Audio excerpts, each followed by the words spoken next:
Obrigada, Cine Kembo. Isa Majak? Pronto, secundando o que as minhas colegas estão aqui a dizer, é que o assunto da educação sexual é um bocadinho mais complexo, não é? E temos que assegurar que esta educação, o que vai acontecer é um processo, como se pode dizer. Não será do dia para a noite que ela vai acontecer. Está claro que é preciso que os pais desempenhem um papel essencial para que esta informação possa ser passada e possamos chamar os órgãos com seus próprios nomes. Mas para chamar estes órgãos com seus próprios nomes vai levar o seu tempo. Porque se nós olharmos para a educação o que é no fundo? Vai ser a transmissão do conhecimento de uma geração para outra. Não é? Aquilo que eu sei. E as crianças vão aprender por meio de imitação. Imitam a quem? Na primeira socialização primária, imitam essencialmente aos pais. Aquilo que os pais fazem. Até a forma como eles dão um beijinho, não é? É uma educação sexual. A forma como se cumprimentam, a forma como devem cumprimentar os parentes, por aí em diante. Esta é uma educação sexual. No entanto, para nós chegarmos hoje e falarmos, ok, eu vou chamar os órgãos do aparelho reprodutivo pelos seus próprios nomes. É necessário, para o caso vertente de Moçambique, que se desenhem programas, que se desenhem políticas próprias. Então, por enquanto, continuamos com gatinho e por não aí fora? Com gatinho, não no sentido de continuar, mas é preciso uma política. Não é possível que um pai, ele em si, tenha a coragem de chamar os órgãos genitais com seus próprios nomes, se ele em si já tem um medo, entre parênteses. É um medo. Quer dizer, ele acha que falar de educação sexual pode estimular o seu filho para o início de uma ação sexual. Pelo contrário, esta criança que tem esta educação sexual vai lhe prevenir sobre os perigos que a sociedade tem. E outra coisa que os pais têm que ter aqui atenção hoje, onde nós temos os mídias por aí em diante, é que esta criança já está até com uma informação que o próprio pai pode não perceber que tem. Então, como nós devemos falar disto? Quando eu falo de programas próprios, políticas próprias, na escola, não é?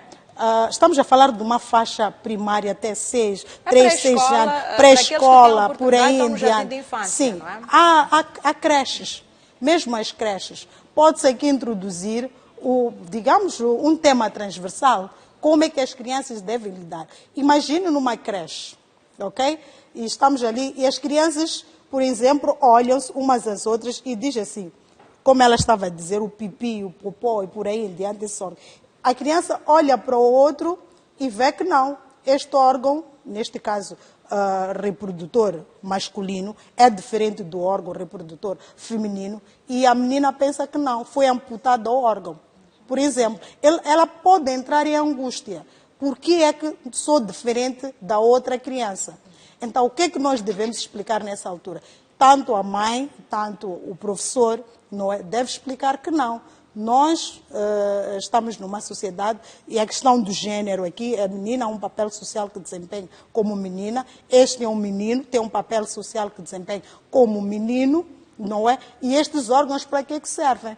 Essencialmente para a reprodução e continuidade da espécie humana. Ela já vai saber que, pronto, há uma continuidade da espécie. E até pode-se pegar exemplos simples. Isa Majak, eu vou pedir para que não perca o seu fio de raciocínio. Vamos ao encontro do nosso primeiro telespectador para esta tarde. Olá, boa tarde. Está a participar da tarde sua. Boa tarde. Como é que está a passar a sua tarde, estimado telespectador? Graças a Deus. A sua colocação.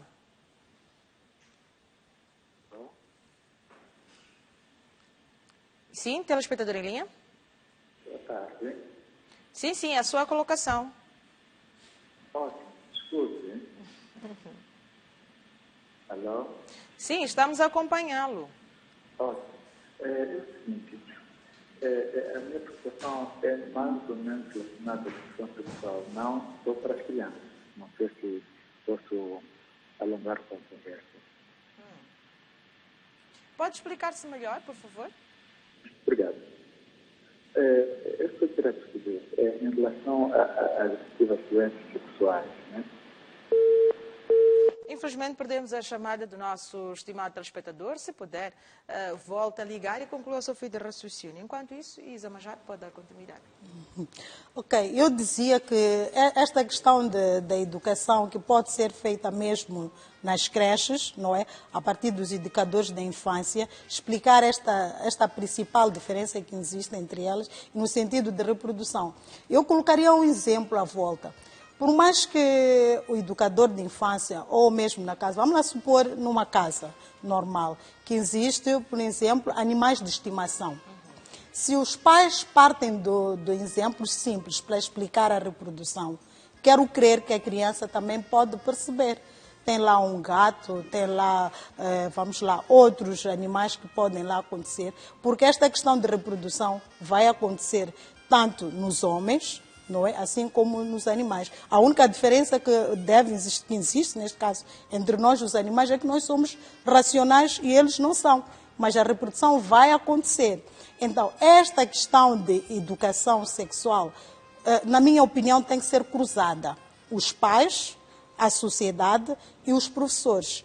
No caso concreto, nós estamos numa situação em que os professores que mais abordam esta questão são professores de biologia, por exemplo. Vou pedir uma vez mais para que não perca o seu fio de raciocínio. Vamos ao encontro da Faustina. Olá, está a participar do A Tarde é Sua, Faustina.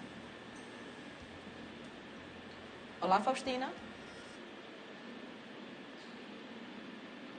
Bem, quer me parecer que estamos a registrar alguma dificuldade para falar com a nossa telespectadora? Não conseguimos perceber a Faustina aqui no estúdio. Isa Manjate, por favor. A questão dos professores de biologia ou de ciências sociais. Estes professores têm uma formação pedagógica, não é, apropriada para explicar sobre o aparelho reprodutivo. E este processo faz parte da reprodução sexual. Porém, não pode ser vista a educação sexual só nos professores desta área. Pode ser cruzada para os professores de diversas áreas. Por exemplo, se nós formos a explicar até a forma de higiene dos órgãos genitais, não há dúvida que nós até encontramos hoje pessoas adultas que mal sabem fazer higiene dos seus órgãos genitais, por exemplo.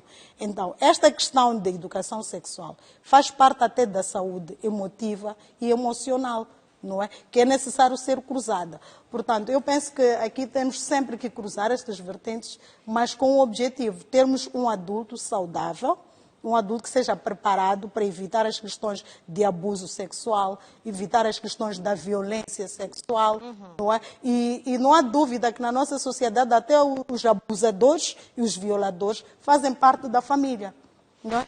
Isa Manjate, muito obrigada pela sua colocação. Vamos ao encontro de mais um